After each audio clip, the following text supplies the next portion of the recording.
This is a presentation of Northeast Streaming Sports.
Good evening. How you doing there, shipmate? What's going on with you tonight?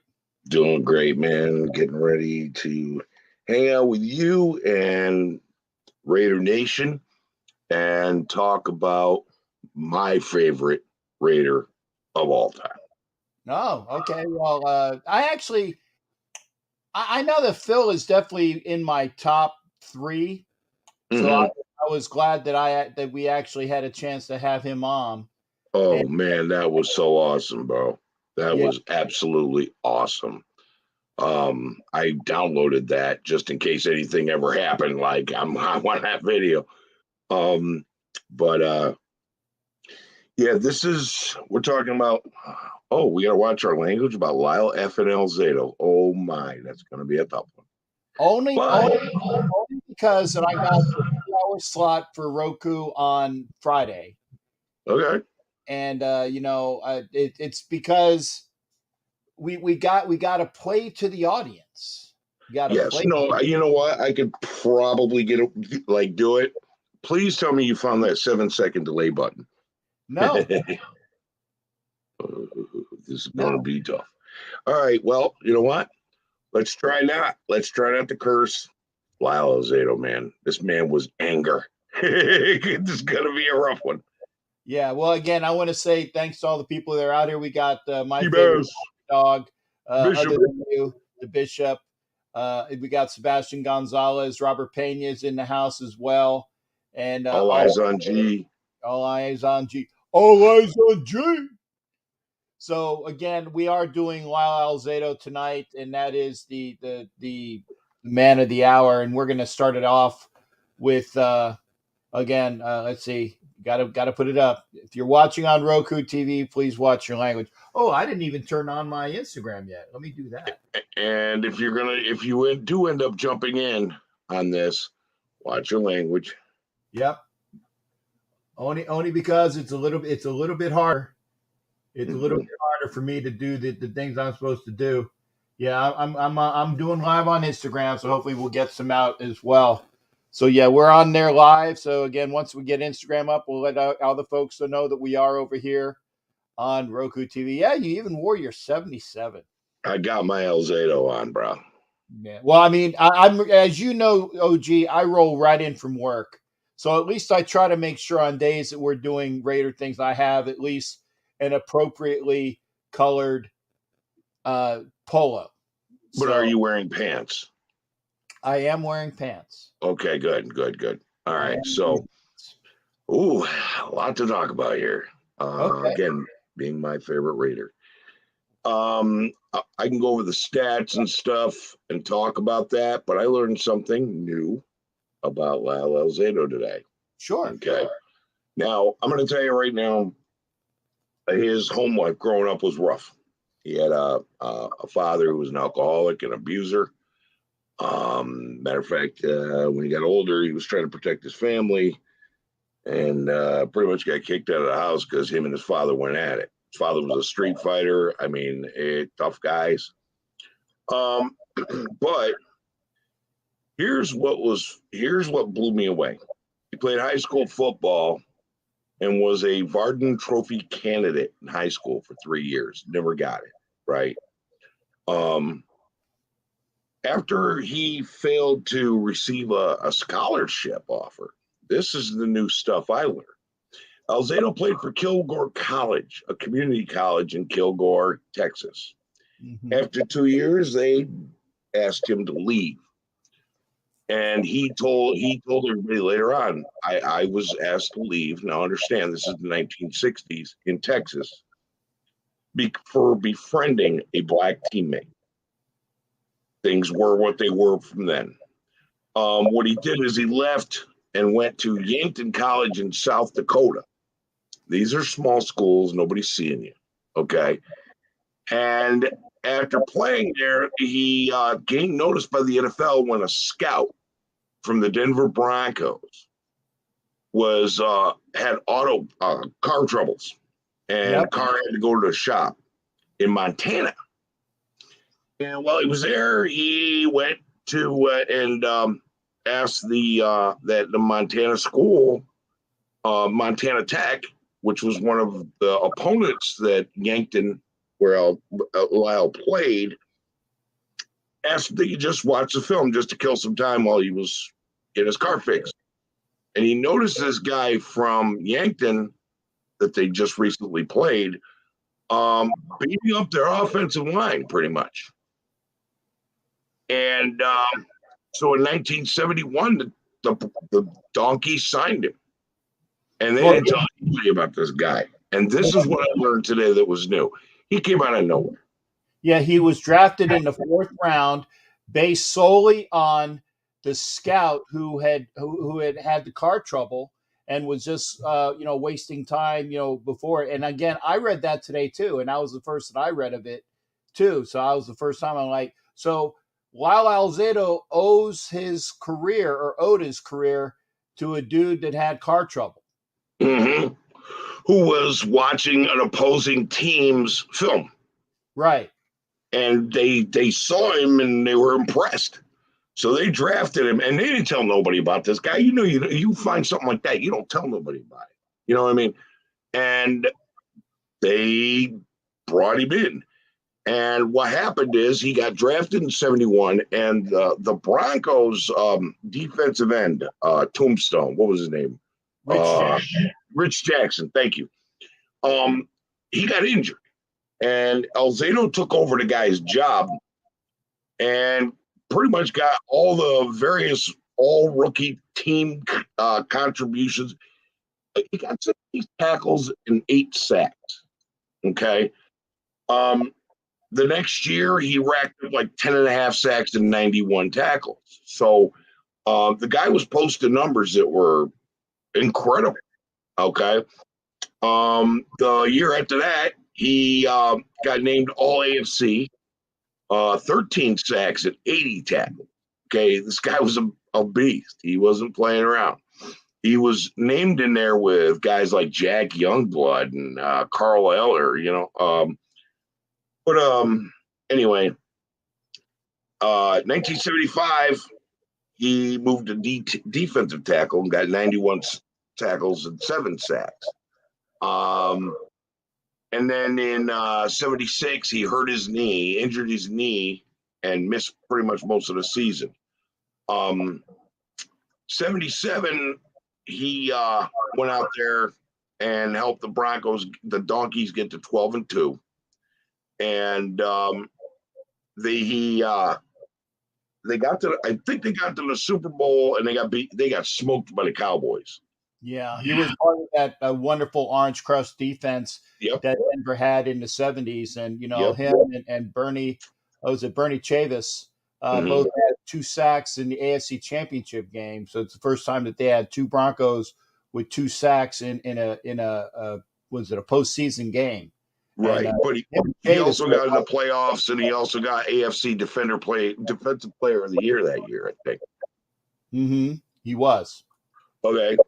And then in 78, he had like 77 tackles, 9 sacks, and then in 79 he had a contract dispute with the Broncos, and they traded him to the Cleveland Browns. He went on to the Cleveland Browns, and 79 had 80 tackles that year, 7 sacks, and then the following year, I guess they got to the AFC Central Division, and they lost to the Raiders in the divisional round. And that year he recorded in 1981, he got 83 tackles, 8.5 sacks. And then the Browns traded him to the Raiders in 1982. And when they did that, they kind of ticked him off. I said ticked, which isn't the word I wanted to use. And he worked out furiously, they said. By the time when he got to the Raiders, they'd moved to LA, and he was named Comeback Player of the Year. And the 1982 season, they had a strike, and so he only got to play 9 games. But in 9 games, he recorded 7 sacks and 30 tackles, and voted all AFC. When we went into the 83 season, he helped us to a Super Bowl victory. 50 tackles, 7.5 sacks for the season, playing opposite of Howie Long. Okay. 84 season, he had 63 tackles, 6 sacks. And the next year, he dipped to 31 tackles, 3 sacks, and he got a season-ending injury. He retired in 85. Tried to make a comeback in 1990, which is the year I met him, and I'll talk about that a little bit. He injured his knee in training camp and was released. In his entire career, he had 196 games, racked up 112.5 sacks, 24 forced fumbles, nearly 1,000 tackles, and 3 safeties, which he's tied for second all time.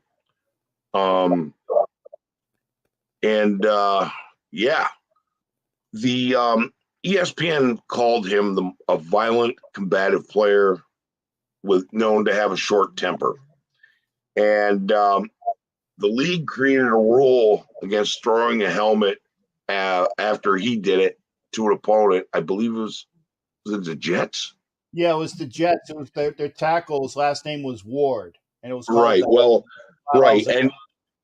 And Howie kind of insinuated that he told Alzado that Ward was talking trash about him, but he didn't confess to it. He kind of insinuated, and he took his helmet off and tried to beat him with it. And so that is the Alzado rule. You can't do that anymore. The Raiders created a lot of rules in the NFL. But his brother, I believe it's Peter Alzado, said that that's not who Lyle was. Off the field, he was a sweetheart of a guy. On the field, he took out all of his anger from his childhood on NFL players. As a matter of fact, Greg Townsend even said it. A teammate. He's a teammate of Lyle's. He said Lyle Alzado had savagery, but it represented a split personality. Off the field, he said that Lyle Alzado was a gentle giant. He was very caring, warm, and giving. And that's true because the Lyle Alzado was known to visit children's hospitals and read to them and just talk with them and hang out with the kids and play with them. And he didn't do it on camera. He didn't tell nobody he did that. He got caught on camera once because somebody figured out what he was doing. Why does this guy keep leaving and going to he got stalked by a reporter. It was like, why is this guy going to the children's hospital? And found out and actually got some footage of Lyle just sitting there talking to a kid. That's who he really was. Off the field. On the field, and I can vouch for that. But on the field, he was your worst nightmare.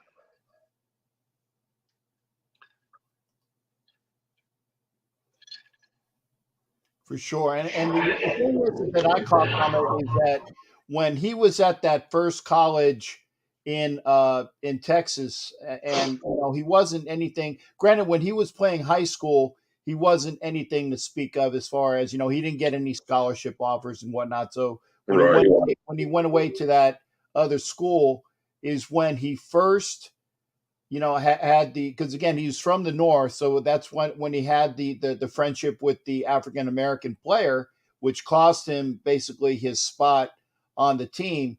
But it was during that time, I'm not sure if it was the transition from that college to Yankton, but it was during that time that he learned about, anabolic steroids.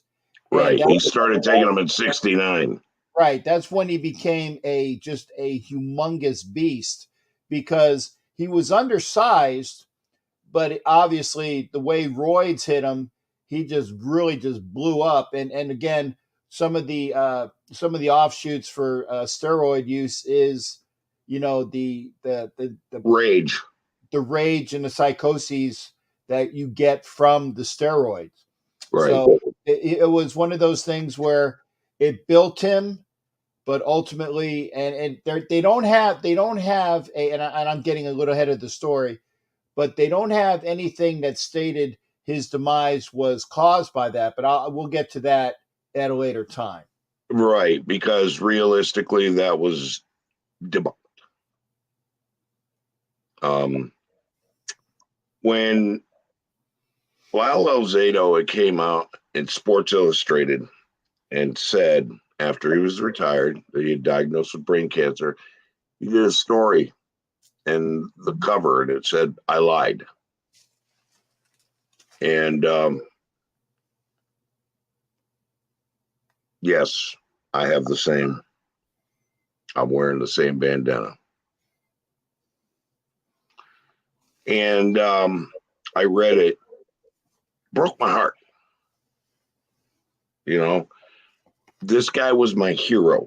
I had two childhood heroes, Lyle Alzado and Bruce Lee. Those were my heroes.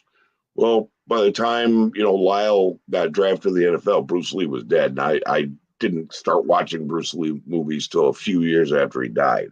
I was too little. I get to meet Lyle Alzado. The closest to Bruce Lee is one time we did a deployment.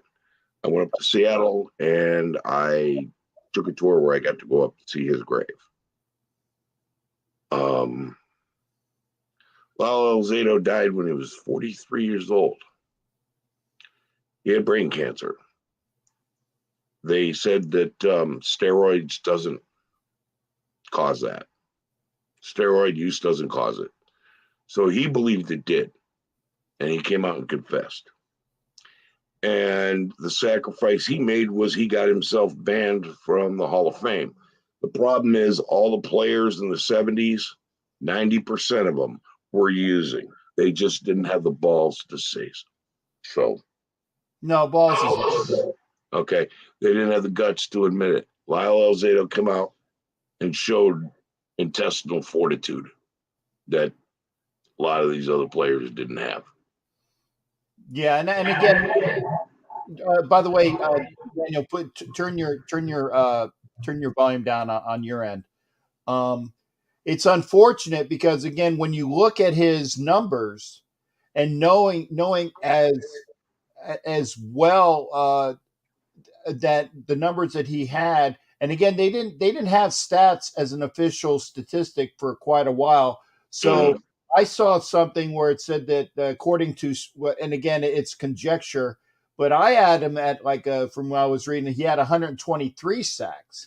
So when you put back, the amount of sacks he had, the amount of times he was defensive player of the year, that was something he had on, all the all pros that he made there. And unfortunately, when I was talking about the next Raider to go into the Hall of Fame, we actually often go by Lyle, and and I firmly believe, like I said, Greg Townsend should definitely be in the conversation for all of his attributes as well.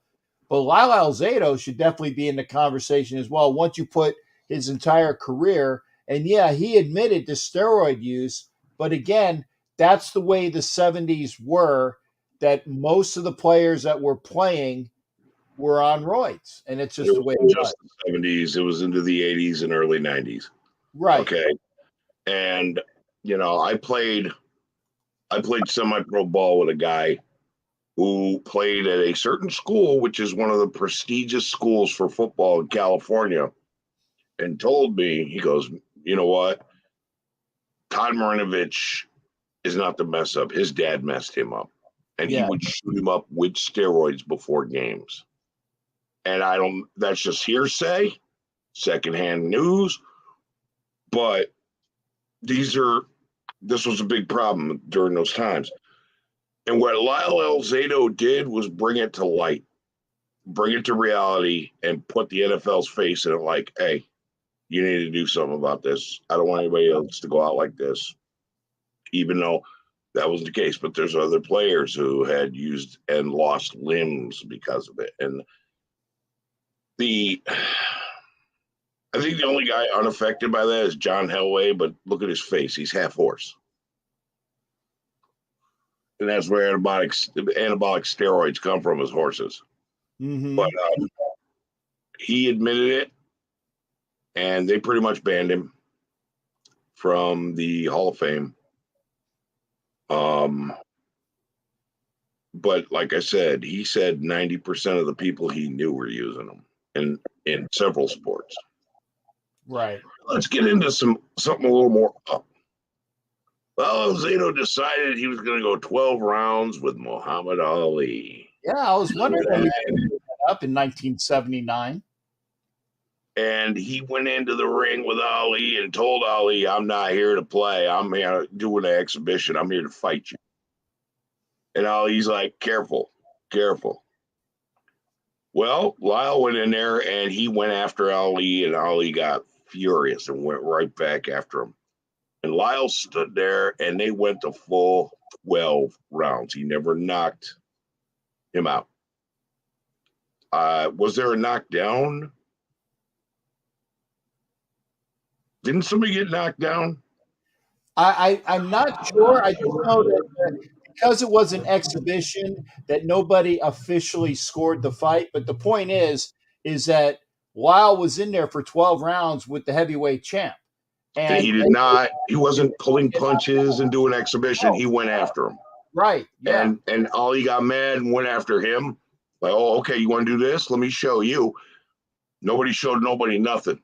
He went with the best boxer, the champ, and went 12 rounds with him. And he was not gonna back down from anybody. I would. What was it? Some sports writer wrote, I'll put Alzado in a ring with King Kong. I feel sorry for the monkey. No. It was actually Alzado himself said if him and King Kong were to go into a dark alley, only one of them would come out, and it wouldn't be the monkey. That's what it was. Yeah. Alzado was no joke, man. This guy lived on the edge when it came to competition. Off the field, different human being, completely sure. different human being. A good person, a nice person, a sweetheart teddy bear guy you want to hang out with. If you're on Instagram, head on over to YouTube. You can watch the whole show on from Instagram. Go to YouTube. If you're on Facebook, please head on over to YouTube. We appreciate all the views. But in 1990, before the comeback attempt, there was a bar in West Hollywood called Alzado's. I worked 2 blocks down the street at an art publishing company. And I'd go in there once in a while, just have one beer and go home. And I went in there one day. There was some pretty girl behind the bar, you know. One day I went in there, no pretty girl. It was him. And I'm like, I'm the only person in the bar. I get up to the bar, ordered a beer. And I said, so, how you feeling about the Raiders this year? He said, I'm feeling pretty good about the Raiders. They're going to have a new defensive player. It's probably going to go in there and stomp. I was like, yeah, who? He goes, I'll show you. He goes to the back room, comes back out, unrolls his poster, and it's him with a helmet throwing up the peace sign, except for missing a finger. Right. And it said, I'm back. And I went, seriously? You're going back? Oh my God. I was like, really? He's like, yeah, I'm going back. Blah, blah, blah, blah. I was like, oh my God, this is awesome. So I'm sitting there, and it was like having a couple of beers, just talking with him. I was like, you allowed to have a beer? No, I'm training. I was like, oh man, that sucks. He goes, well, I'll tell you what, I'll do a shot. He did a shot. I paid for it. And then I had a couple more beers, and I tipped the guy. And then I tried to be a smart aleck for a change. And Whoa. it's my lie, let me tell it. No, I'm just kidding. No, that part it is.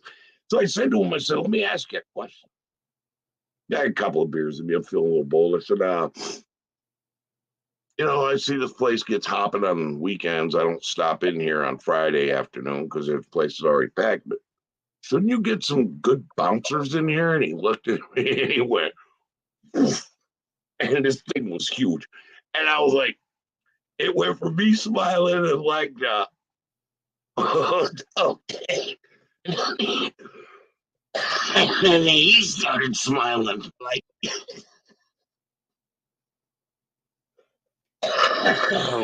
needless to say, I got to hang out.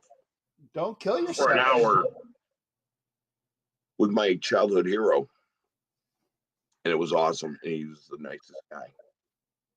And he's kind of a smart, he's from New York, so he's going to be he's going to be a smart aleck back, you know what I mean? And I had a cutting sense of humor. Sit there. He's good at trash talking. And we talked about some plays and some games. I said, oh, by the way, that thing with the Jets, man, didn't they create a rule for that now?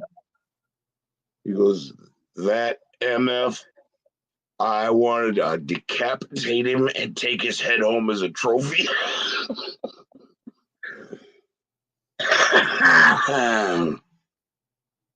But yeah, it was that was one of the greatest experiences of my life. I mean, when it comes to the Raiders, I got a few great experiences. 2 weeks ago was one of them when we had Phil Villapiano on the show. The night I got to hang out with Lyle for an hour, I'd order water after that, and I was like, yeah, I got to drive back to Orange County. I don't want to get busted, So, but that was it. I just hung out with him. It was me and him in his bar. Nobody else was there. It was awesome. Lyle Alzado was a great Raider and a Raider legend. Howie Long said, half the time I didn't know if that was him or the Roids. 3 Mile Lyle, they called him. Like, And that was because there was a 3 Mile Island, which was a nuclear power plant, an island in the middle of a river in Pennsylvania. Pennsylvania, yep. And it was about to blow. It was about to go Chernobyl. Everybody was worried about it. I guess they resolved it some way, but they didn't call it. There was 3 Mile Island. They thought it was going to go thermonuclear. Well, they didn't have that, but they had 3 Mile Lyle. That was his nickname. Because he any minute he could go thermonuclear on you. And yeah, let me tell you something. Good guy to hang out with, bad guy to be on the opposing team of. You don't want to be an offensive lineman having to deal with him. He would try to kill you. He said, "Oh, football's not fun. It's war." And that's how he treated it, like war. He was there to kill you. Yeah, and in fact, that he had actually, when he was talking about the war, the tackle for the Jets, he said that he wanted to decapitate him and take his head home. He actually made the same threat against Theismann in the Super Bowl, and that was obviously in media day as well, and people obviously harped on it. Unfortunately, he didn't have any sacks that game, but they paid so much attention to him that obviously Howie and the other defenders on that team just had a good field day with that Redskins offensive line. That it was kind of like in this past Super Bowl, a lot of people paid attention to Aaron Donald, and the other guys got a chance to shine. Well, at the very end, obviously Donald showed his mettle, but again, Lyle, and one of the best things I ever saw was obviously near the end of the game was when that the Raiders had won the game, and he's doing this because he finally got that ring. He finally got that ring, and that's something that they'll never be able to take from you for sure. Now in that Super Bowl, didn't he put Riggins out of the game for a little bit? I can't. Like in the first quarter, first or second quarter. I thought he put Riggins out of the game for a bit. It's possible. I mean, my God, that Super Bowl was so long ago. Can't remember. Actually, that would be one of the things I need to watch again. Are all the Raiders Super Bowls just to get back into the what it was. But I mean, made $400 that Super Bowl. I got ponded for that Super Bowl because I made fun of the fact that because the Redskins the previous season had beaten the crap out of the Dolphins, and it was my first year up in University of Florida, and there were a bunch of Dolphin fans that were on my floor, and by halftime I had chased them out because of my mouth. I chased them out of the what is it, the community room, and they went back and watched the Super Bowl in their own rooms because I made such a fuss about how the Raiders were kicking the Redskins' butt, and because the Redskins had just bushwhacked the Dolphins the previous year. And so at the end of the game, I was happy as hell. But then I had a bunch of people grab me, took me down 2 flights of stairs, and threw me in the pond behind the dorm at Florida. And there are alligators in that pond. So you went into the pond. And it was at night too, because remember, by the end of the Super Bowl, it's obviously night on the East Coast. Just got gators and water moccasins waiting for you. Yeah, so you get in the pond, but you get your ass out of the pond as soon as possible. But I got ponded. I got ponded the next Super Bowl too, because I made a crack about the Niners beating the Dolphins under Marino. It was the very next Super Bowl, and I basically when I guess Marino had a record in the Super Bowl for something like maybe most passing attempts, and I gave him a golf clap because again the Dolphins were getting their butts kicked. So again, right. I pissed off all the Dolphin fans in on my floor, so they did the same thing. They ponded me again. So I guess it was a Super Bowl tradition for the time I was up there that Jay's gonna get ponded. But oh well, it was great because again Raiders won, and the Dolphins lost. So I'll take being ponded for sure out of that. Yeah. Now there's a lot of great memories. A lot of times where Alzado picked fights. He loved to fight. He liked that the after what do they call it, shenanigans or whatever. Yeah, they weren't shenanigans. That was Alzado was trying to kill somebody. Yeah, but then again, like you said, his father was a street fighter. He was a Gold Gloves boxer, so Yep. he actually did know. He actually did know the power and the techniques of being a boxer, and he used that to his benefit on the football field. That's what made him a very hard person to block, because he would use the feints and the jabs and would put the power behind it in the feints.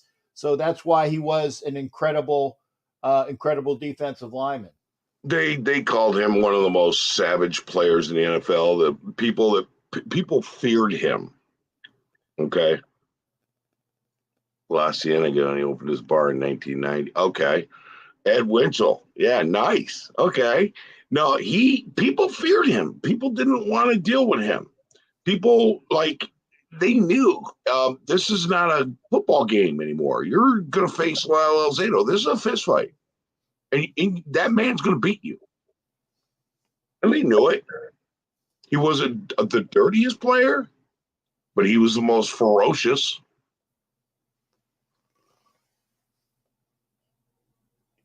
If you're on, like I said, if you're on Instagram, head on over to YouTube. If you're on Facebook, head on over to YouTube. We are on the Captain Jack Rackham page. We're also on the Chronicles of the Black Hole page on YouTube. Come on over and watch the whole show instead of Dude, I got to talk this whole time about Lyle Alzado and I didn't cry once. I'm doing good.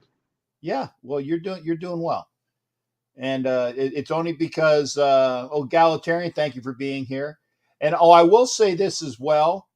I did I guess this is like a commercial break.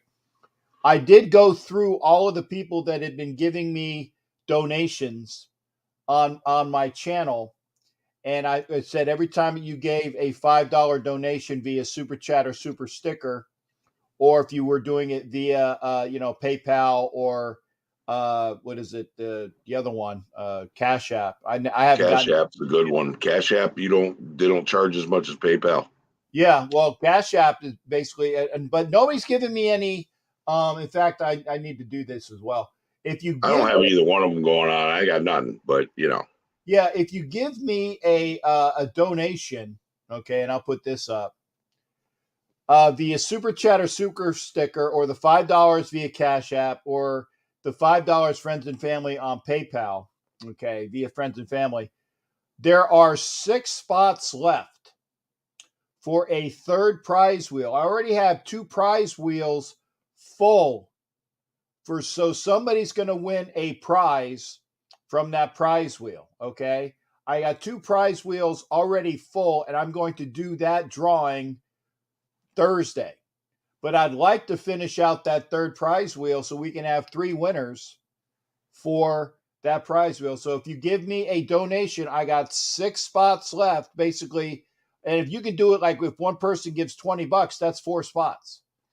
So, and there are people that do that. But again, if you'd like to be a winner, the treasure chest of prizes, unfortunately, it's on my channel. It's not on Daniel's channel. But come on over and give the Super Chat or Super Sticker, or the Cash App at Captain Jack Rackham, or the Friends and Family $5 at Big Raider J at Yahoo. 6 more spots available, and we will have 3 prize wheels. But when we get it full, I'm going to do it anyway. But we already have 2 prize wheels done, so this is that commercial break while we're talking about Lyle Alzado. Also, again, no matter where you're watching, like, subscribe, and make sure that you hit the notifications button, so every time that we have a show on our channel, you will be able to see it. So if you're watching on my channel, if you're watching on Chronicles of the Black Hole channel, like, subscribe, hit the bell, make sure you're getting all of the notifications. And remember also, comment after the show. Comment after the show saying, for example, who are your favorite Raiders and I've seen some comments in here already about who your favorite Raiders were and why. We appreciate all of that. We appreciate all that. Hey, egalitarian. I love that name, bro. And I know what it means. And that is the goal, brother. Raider Rick, can you highlight Raider Rick's comment? Lyle Howie and Kinlaw missed the team bus and had to catch a cab, got stuck in traffic, and had to walk the rest of the way carrying their gear. No, they didn't walk, they jogged. And Lyle was grunting and growling the whole way. Yeah, that was to the Super Bowl, right? Yeah, they were not walking; they were jogging, and it was hot, and they're in regular clothes. And they had to, but yeah, that's back in the day, people missed buses a lot. I don't understand. I guess maybe partying the night before was accepted.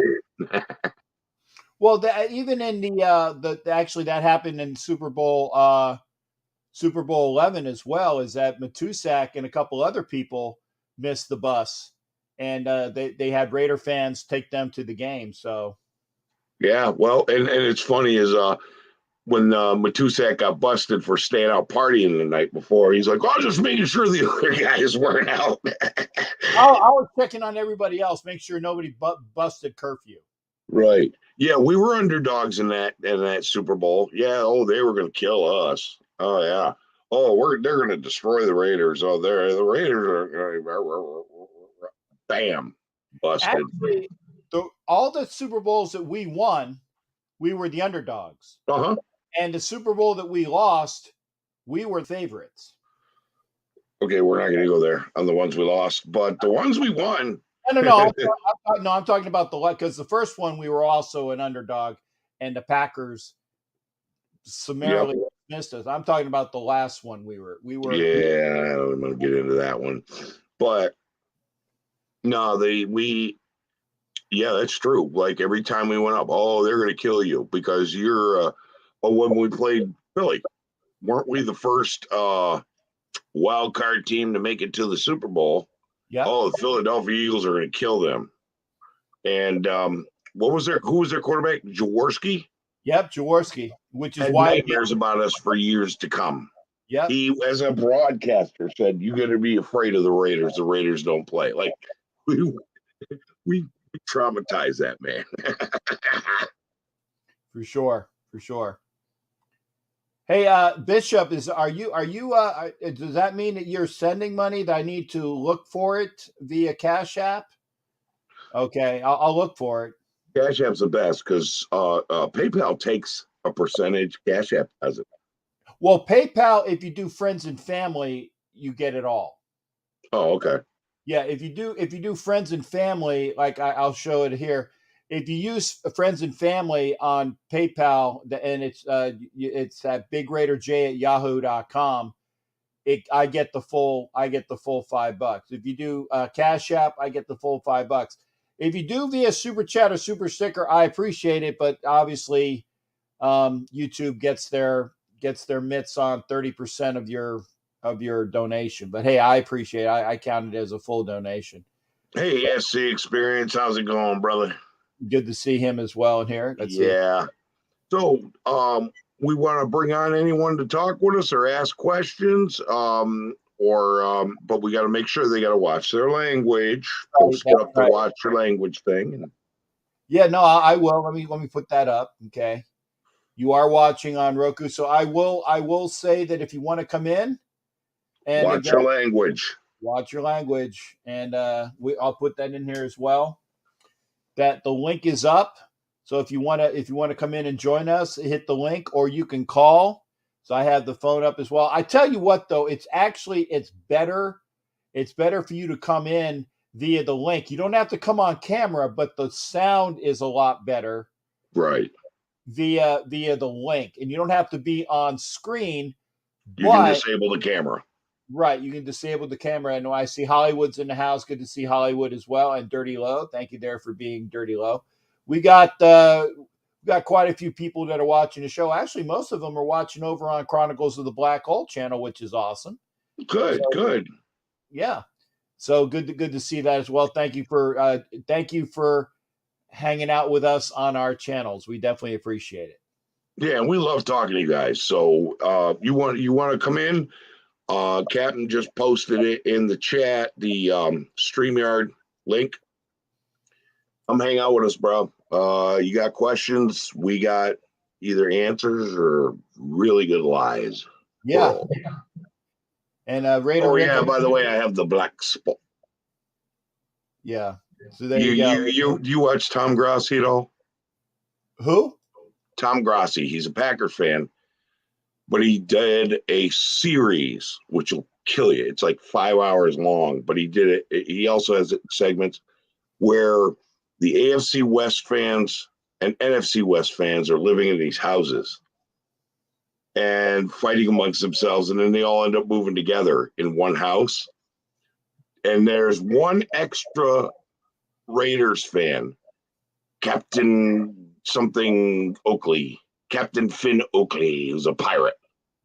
But if you watch it at the end, there's kind of a statement made that was all the old Raiders fans and the new Raiders fans didn't get along because we strike fear in the hearts of men. And the newer Raiders fan was more like, oh my God, we're gonna blow. We're gonna blow. I mean, he portrayed it perfectly.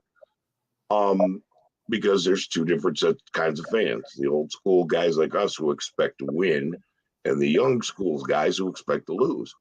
But the way they did this whole thing, it's hilarious. He's part of the network with there's a Broncos fan, Brandon Perna, and there's another guy who's a Steelers fan named Urinating Tree. But they have a network, and Tom Grossi, Grossi, I swear, go over and look at his videos, and if you find the long 5-hour video, you will sit there and crack up. It's better than anything on Netflix, I promise you. Okay, well, unfortunately, when I have 5 hours, I don't, which is rarity for me to have time. If I have 5 hours worth of time, I'm dutifully doing right. But he's got it broken down throughout the season in little 10-minute videos. Okay. Well, okay, or 10 or 20-minute videos. So it's all broken down week to week to week, but he put the whole thing together at the end, and it's just, I sat and watched the whole thing over again in 5 hours, and I was like, this is fun. It was hilarious. Yeah, I was gonna say good catch on that last F. And again, thank you for coming in. Remember, like, share, subscribe, and comment after the show. Like, share, subscribe, and comment. Tell your friends here because, again, we will be doing shows about old school Raiders and making sure that the people that didn't get a chance to see them get a chance to see them. Yeah, I got it, Matt. You got to watch your language only because this is going on Roku TV. And trust me, if Daniel can go with for 40 close to 49, okay, well, I'll do the intro. So over 45 minutes without swearing, it can be done. It can be done. It can be done. And drinking and still not swearing. Just pretend you're in the room with your 3-year-old, and you'll understand if you're a dad. Just pretend you're in the room with your 3-year-old when you say something, and because I had to learn that the hard way at a restaurant one time. It was pretty embarrassing. Because my daughter said some very choice words that got everybody in the restaurant snickering, and I was getting dirty looks from the wife and the mother-in-law at the time. So, but you didn't swear, so at least you kept your cool. No, she repeated something that I normally say. That's right. Be sure to come in. Like I said, what are your recollections of Lyle Alzado? What are your recollections of the Raiders? Of actually the Super Bowl, the last winning Raiders, Super Bowl 18 in Tampa, beating the Redskins 38-9. What are your recollections of that Super Bowl, or anything that you wanted to pass on about Lyle Alzado? Again, great storied career with the Broncos, part of the Orange Crush defense. He played well in Cleveland as well. And the reason why they dumped him in Cleveland was because they had to save money. Mm-hmm. And they traded him to the wrong team. They paid for that. Yeah. But come on in, hang out with us. That's cool. Just got to watch the language a little bit. And we can talk about Alzado, or we can go off about today's Raiders, or we can go off into the weeds. I mean, Jack loves the weeds. Trust me. I'll get you back to the main road, but you might have to take some of those dirt clogs out of your tires. He likes the boondocks. So I just bummed a joint and a beer off my 3-year-old. What, Raider Rick? What is wrong with you? Yeah, Mike Lee, and we talked about that as well. Yeah. About how unassuming he was, how giving he was of his time, especially to kids, and he did it without fanfare. He didn't ask, to be known about it. He did that because that's what he wanted to do. And stayed pretty incognito while he did it. He just snuck in, read to the kids, hung out with the kids, talked with the kids. And, some reporter figured it out, following him, like, where's he going? Why is he going here? And why is he going here again? Why is he going here again? He spent his time at children's hospitals with the kids. Which shows you that, like I said, because his childhood was brutal. Was not in it wasn't a very great home. Like I said, his father was abusive. I did find out his mom was Jewish, though. So that's another thing I learned today as well. And so was he. Yeah. Well, obviously. And there is an actual Jewish sports Hall of Fame, and he's in it. Yeah. Because you get your lineage from your mom as a Jew. So that's why I'd have to convert. Same as a Hispanic. There you go. You get that last name. And Native Americans definitely were like that. Men own no property in a lot of the tribes. The women own the property, made a lot of decisions. If she left your moccasins outside for 3 days, you didn't go back. You were kicked out. Okay. Well, what's up, Greg? We're also getting some questions about well, again, hey, come on in. I'm going to put that link up again as well. Yeah, guys, come in, hang out with us. Yeah, and I'll show what Raider Rick said as well. He was arrested for punching his dad for molesting his sisters. Wow. Hey, that's probably one of the reasons why he was out of the house, and but angry. Again, I like he was angry like that. So yeah, he because his dad also beat up his mom. He did that. He did some atrocious things, and Alzado lived in anger, and he took it out on every team he played against. He was kind to people, but when he got on the field, all the things that were crushed down in him, he let it loose and went after people, and with nothing but hate and anger. Anyone who wants to jump in, you can disable the camera if you don't want to be on camera, but come on in and hang out with us, because you know what? We're not here for us. We're here for you. We're here to tell you stories, but we also like to share time with you. Hey, Raider Rick, you ever been on one? Oh, we got a bot. Yeah. And I can't hit him. I got him. You got 2 of them in a row. Oh, really? Yep.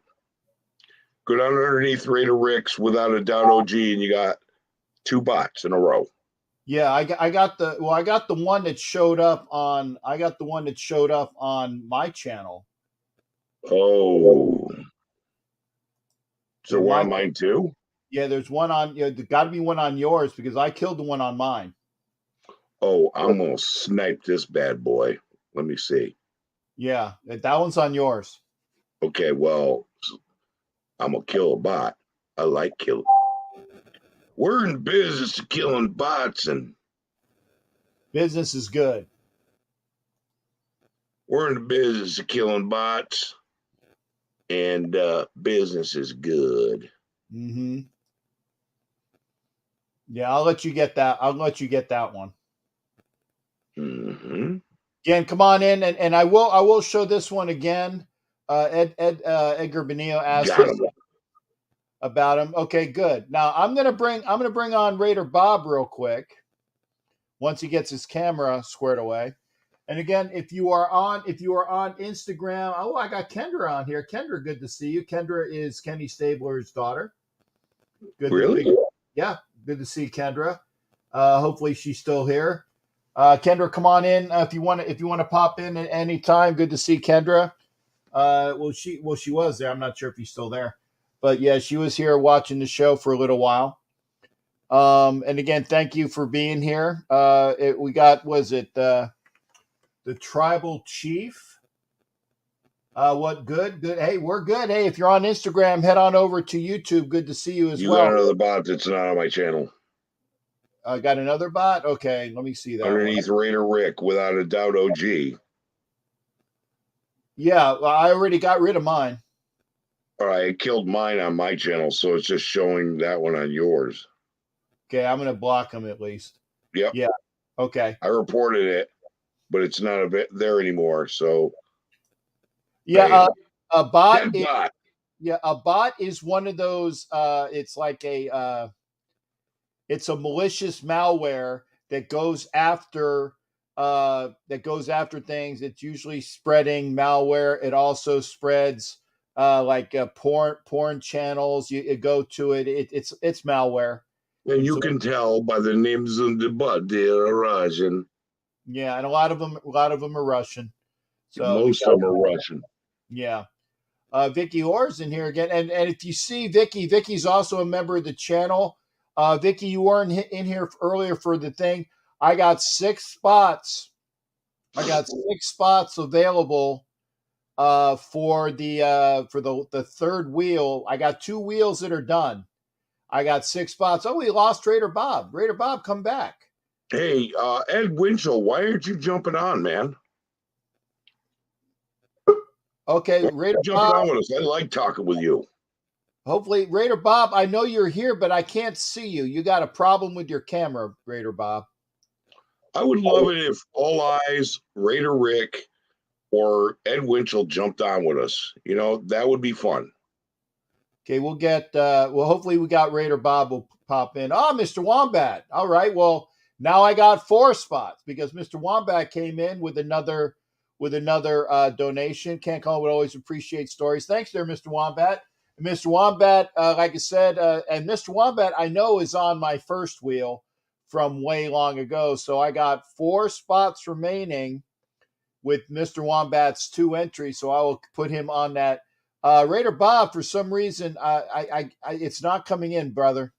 You're not coming in. So check your connection. Must be a lot of more bandwidth. Yeah, check your connection, Bob. Sorry about that. I'd love to have you come in. It's not. Well, let me see. Wait, let's try him again. I got a spinning circle of death. To everything, turn. There you go. Okay, good. I got Vicky Orr, so I got another one here. So I got 2 left because I have Big Boy Mario came in. So now I have 2 spots left for the third wheel. I got 2 spots left for the third wheel. So again, if you want to get those last 2 spots, we'll get it done tonight. And thank you there, Big Boy Mario, Vicky, and Mr. Wombat. We're going to bring in Kurtz the Boy. Kurtz the Boy is a Cowboys fan. How you doing tonight, Kurt? I'm all right. How about you guys? Put up the warning. We're good. Got to remember, Kurtz. By the way, got to watch your language. Yeah. Hold on. Can you take me off real quick? Yeah, I'll be back. I'll be back. Okay, Kurtz will come back in a bit. Yeah, Kurtz is good for things. He will be in there. But again, thank you there, Vicky Orr. Hey, Jack, why don't you jump on, man? The link's in the chat. Jack, love talking with you, brother. Yeah, we definitely would like to have Jack Kenna on, and because Jack is on one of the prize wheels because he's given donations before as well. I got 2 spots open, and that doesn't mean that you can't be on for the next prize wheel if it's beyond that. But no, Jack, no swearing tonight. No swearing, Jack. No swearing tonight. We have to be gentlemen. That's right. We So are. when you drink your rum, you have to extend your pinky. That's right. Kurt's the boys over there on IG as well. Thank you there. And the tribal chief, thank you for being here on Instagram. Please head on over to YouTube. Remember, if you're watching on Facebook, please come over to YouTube. Wherever you're watching, like, subscribe, get those notifications, ring the bell, share, and comment after the show. And Ed Winter's going to call in a minute. I like that as well. Yeah, come in and comment after the show, and let me tell you why. Because tomorrow we can look at these comments and like, oh yeah, let me answer that, or hey man, I agree, or dude, what are you talking about? Like, we get to interact with you further. This is what that's the only reason I'm on here, is to interact with Raiders fans. Let me explain. I live in South Carolina. There are hardly any Raiders fans here. Okay. Especially out in the woods where I live. So when I get to talk Raiders talk the next day with people, dude, that's like the highlight of my day. So please. Yeah. Give me a few potty breaks. Yeah, I know. People can come in. They don't have to swear. You don't have to swear.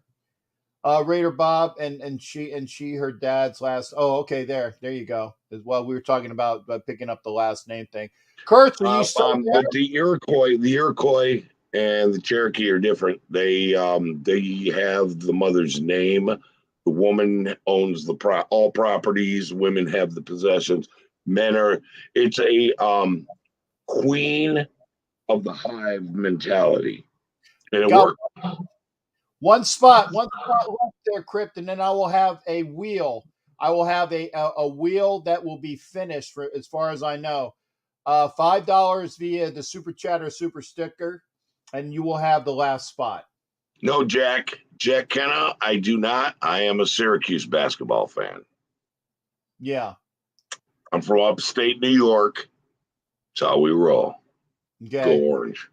Okay, there we go. Kurtz has got that last spot, so I will tally this up. But I do believe we have everybody squared away. So I will get that third prize wheel ready for Thursday as well. Thank you there, Kurtz the boy, Cowboys fan. Hopefully I'm gonna bring him on. We'll see if he's here. Let's see here. Kurtz, are you? I had him. Yo, what's James? up? You here? Yeah. What's the spin wheel for? It's for prizes where you get you spin the wheel, you get a winner, one prize. A lot of the prizes are Raider memorabilia and things like that. Okay, that's good. Hey, Captain, could you see the name on the back of the jersey when I did that? Yes, sir. I saw Alzado. Yes. That's right, James Furpo. That's right. Yeah. Yeah, because I have some relatives that are Raider fans. So. I said, trust me, I had a Bronco fan win one of the better prizes I had. It was a hard metal sign that says like Raiders people sign, and she gave it to her friend who's a Raiders fan. Everybody knows a Raiders fan. It's a really nice prize. They're all over the place. So who's the Cowboys fan we're talking to? Right here, Kurtz. Kurtz. And I see Raider Rick and Afakazi. I got you guys. You're backstage. Don't go nowhere. We will get you on the show. You can bring one more on, couldn't you? One or two? One at a time. Go ahead, Kurtz. Okay, well, Kurtz, I have family that are Cowboys fans. I have friends that are Cowboys fans. We don't talk about them, and we kind of lock them in the attic when company comes over. It's pretty funny, but I think there's two types of Cowboys fans. I think there's the realistic Cowboy fans, and there's just this other type of Cowboy fans that we don't really talk about, which are like the delusional ones that say we're going to go to the Super Bowl every single year. Which it kind of gives us a bad rap. I'm one of those delusional Raiders fans that says that, yeah. I don't know. I feel like with the Cowboys, it's worse. Like, you could say that, like, as a Raiders fan, no one's going to, like, bat an eye. But if I say that, it's like I'll get, like, slandered off the internet. So out of curiosity, what are you guys going to do? You going to get rid of Amari Cooper this year? Hopefully, I'm praying we don't. That would be really dumb, because I feel like the Raiders could honestly have a chance of picking him back up if we do that. We don't want him. You don't want him? We don't want him. He ain't got no heart. We don't want him. Oh, I forgot. No. No, I was just messing with you. But yeah, I honestly feel like if we let him go, there's so many other teams, especially NFC East teams that have a lot of money that can sign him to a lucrative contract, and he will accept it. Especially the Eagles. You wouldn't want that. Yeah, they already have a good receiver core right now, besides Jalen Rager. Well, no, but they were thinking about getting rid of Rager, and they only have Devontae Smith, and they were thinking about that they were going to part ways with Rager, and then They need to. they get rid of Rager, they could sign Amari Cooper. So Yeah, that's and where I'm at. DeMarcus Lawrence too. I hope we don't lose him, but I mean, I wouldn't be upset because he's a lot older, and I think he broke his foot this year, so like he's kind of like injury prone. I think because I mean, this isn't the only year without injuries. He's had injuries throughout his whole career. And I think if we like re-sign the people that we need to re-sign, I think we'll be a good enough football team. Okay. Well, I do want to make sure I acknowledge I got Raider Rick, Alpha Raider, and Jack is in the backstage. We will bring them on one at a time. I got to ask you, Kurtz, because I know you're younger. Do you know when we do these shows about the old school Raiders, you get a chance to go back and actually watch them on YouTube or anything like that to show, you know, Or do you even care? No, I used to watch, the America's Game thing about Super Bowls, like where they did one for every single. I used to watch like every single one, so I kind of know a little bit about Raiders history. Not a lot, but I know some. I know some players. No, good. Well, go back and watch what you can. Get off of YouTube, like I said, anything you can on Lyle Alzado. You will be amazed. Was he an be animal? The Navajo Nation reservation still broadcasts some Raiders games in the Navajo language. Dude, that's awesome. The Navajo code talkers helped us win World War II. Captain, I got a question for you. Yes, sir. How do you feel about Go ahead. Strokes his view. Dude, I'm using these products that Gravy at Top Shelf Oil sent me, and this is like a bunny's butt, bro. It's so soft. I'm still waiting on mine. I'm still waiting on my product. Go Dude, ahead. It makes it soft. Go ahead, sir. Go ahead, Kurtz. I was gonna ask, how do you feel about Derek Carr wanting a lot of money? I heard there were reports about that. Well, there's reports that they're going to sign him to like 35. I've seen reports where he's going to go for about 28. Yeah, there's like different variants. Yeah, clickbait. The highest I've seen is like 40 mil, but I don't know if that was legit. Clickbait, bro. Carr will probably take 20 or 25 just to get your boy on board. He's gonna take less because he knows that in order to have a good team, your cap can't be tied up with one person. Like, I don't know, like your quarterback making $45 million. No, he 140 mil. He's gonna make. We're playing 4 years. That's how much he's making. No, what I'm saying, I was making a swipe at Dak. Oh no, yeah, I understood that.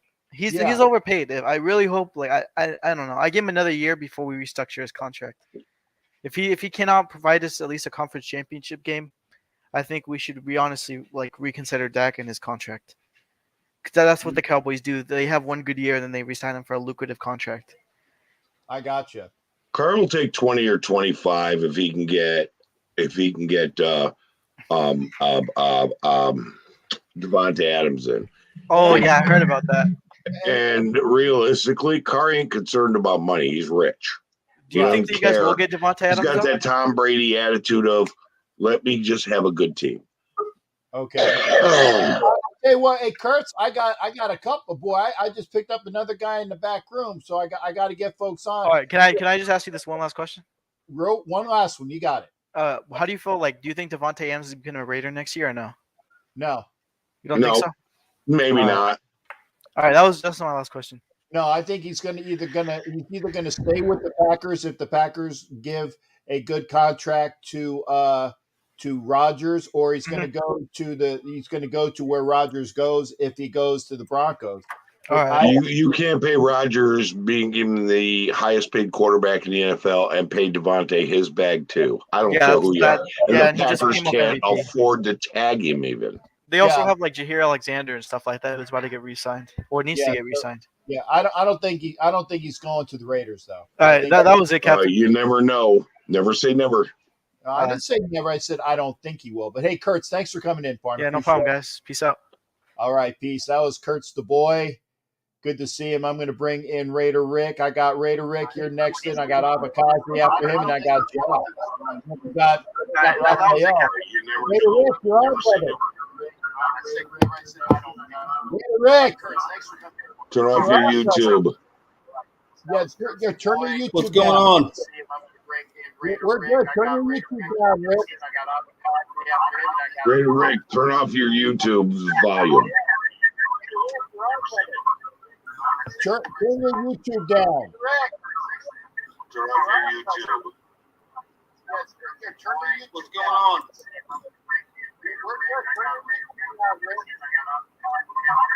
Raider Rick, turn off your YouTube volume. Okay.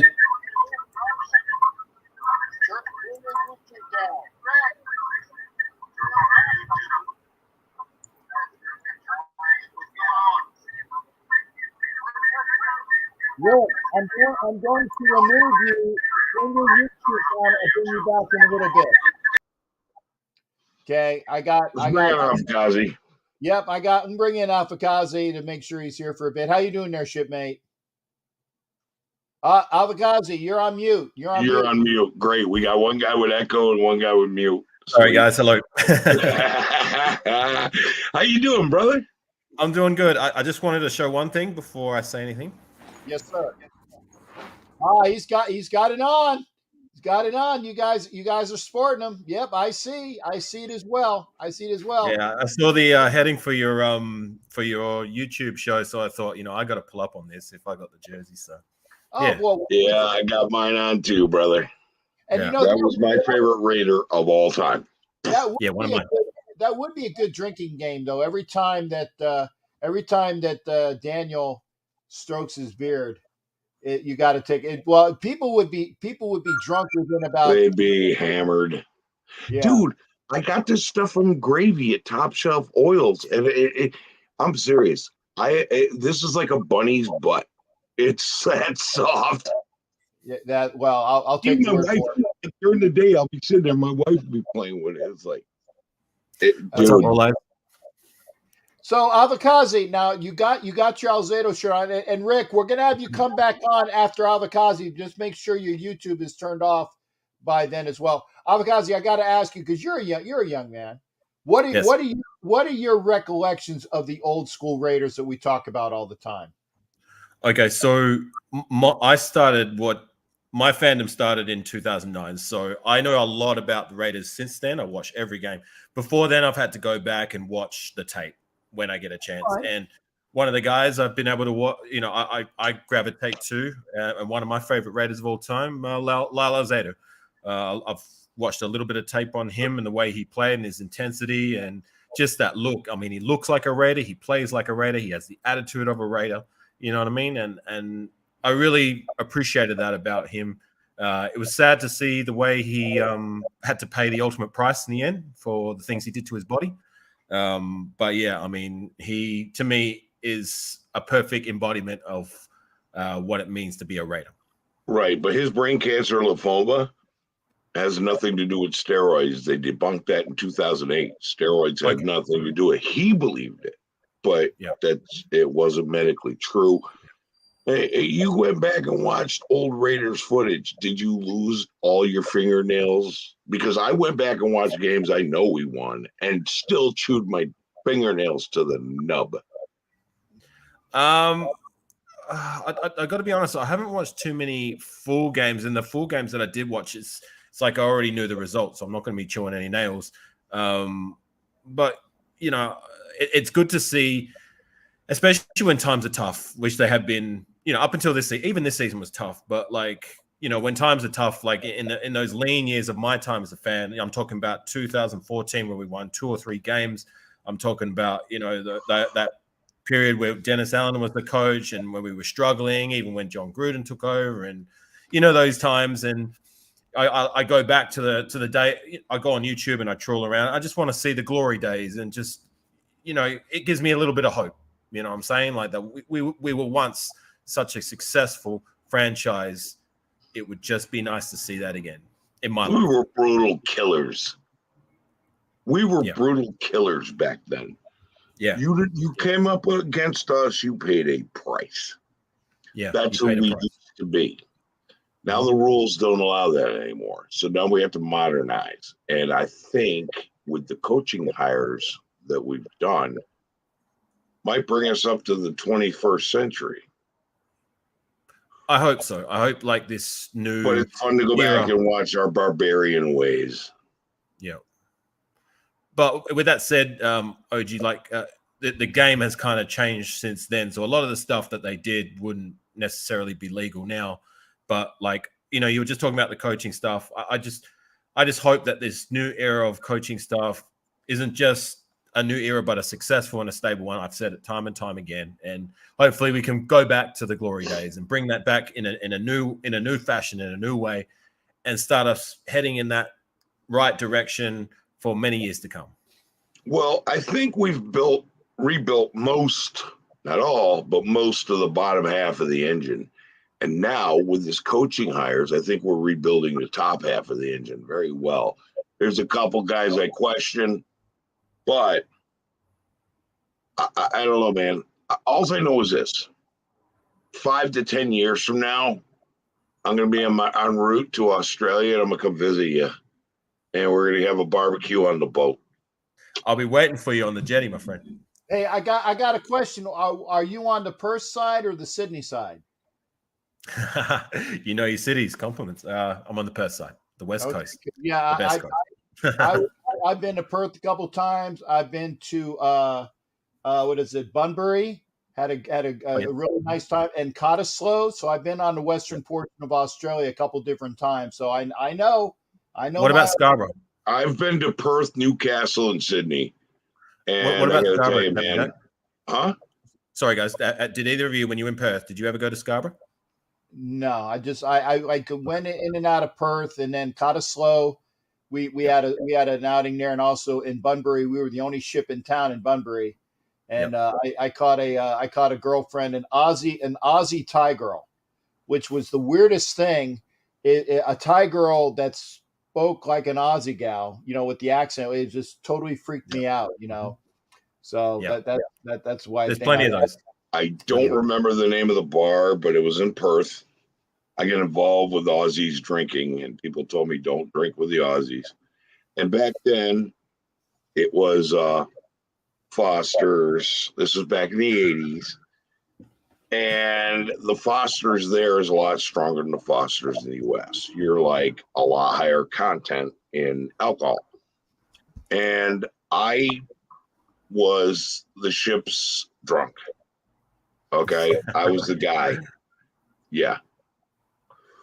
So I got involved with these guys, and every time you lost, because they'd have a mug, you pour your Foster's in the mug, and then you chug it, and the loser had to get up and brown eye the bar.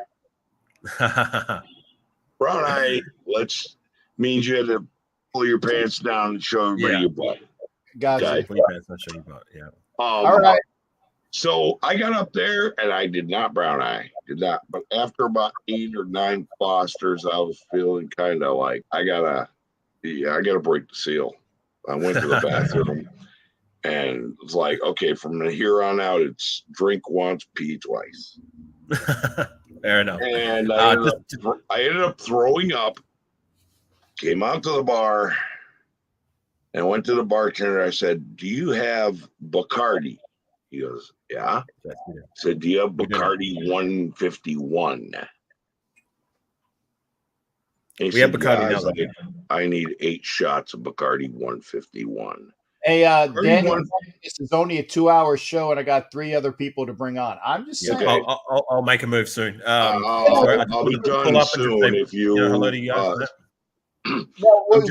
I'm doing a Captain Jack. Okay. I got you. I ordered 8 shots of Bacardi 151. I set them down. I said, okay, let's stop drinking like women. And these Australian guys got kind of annoyed with me. They were not happy. I was like, let's stop drinking like women. Let's do a shot. And I was used to Bacardi 151. But if you're not, that is 151 proof. It will burn your gut, your throat, and your soul. Everybody took a shot. Bam. And all these guys were like, oh. And I'm like, so we did another Foster's, and I was fine. Then I ordered another round of 151 and killed everybody at the table. I got up. These guys were all passed out. They fell out of their chairs, and I jump up on the thing, and everybody's yelling because my nickname in the Navy was Dez. And my guys from my ship were like, Dez, Dez, Dez. And I'm jumping up and down on the table. I knocked all these guys out. The next day, I get back to the ship, and my chief's like, heard about your damn antics, boy. What the hell? I told you not to drink with Australians. I said, I outdrank those MFs, chief. Of course you did. And he's like, you crazy SOB. And my Perth story. And I'm not going to tell my other stories because I got other ones too, but I just had to do a Captain Jack thing and just be long-winded for a minute. I got you. Love it. All right, guys. Look, I'll make a move for the next guy, but thanks for having me on, Captain Jack. Good to see you. And OG Daniel, man, great seeing you, bro. No, yeah. and I didn't mean to chase you. Just I wanted to make sure that we got everybody on because it is a pleasure. Say less. I totally understand. The next time, Raider Rick, make sure you turn your YouTube off when you come on because make sure you just subscribe to Afakazi Raider. He is the Australian contingent. I'm not talking to you. I'm talking to the chat. Subscribe to Afakazi Raider. He is the Australian contingent. Him and Aussie Raider. These are our brothers halfway around the world. And you need to subscribe to the channel. They have amazing content, and they love the Raiders like we love the Raiders. We do. Even more so. Can I just say one last thing before I go? Just one, and I'll be quick and I'll dip. Thank you very much for the beautiful love. No problem. I just want to say my co-host that he comes on my show, Aussie Raider. He's having his first solo live today. I would appreciate everybody who supported me and supported your fellow Raider brothers. If we can support him, this is a big step for him doing it on his own. So if you guys can go and support my boy, it's Aussie Raider, OZYRAI. You know how to spell Raider. OZY. OZY. OZY. Raider. Raider. So he's having his first live today. So anybody who supports us, if you can support the brother too. So thanks for having me on, guys. You know what it is. Raider Nation for life. Win, lose, or tie. Raider Nation till I die. All right. Peace, guys. For sure. You, brother. You got it. Hey, thanks again there. Appreciate you coming in, brother. Okay, we're gonna go to Rick real quick, and he has fixed his stuff, and then Jack is next, and then Raphael. Rick, you got your stuff squared away, I'm hoping. Rick.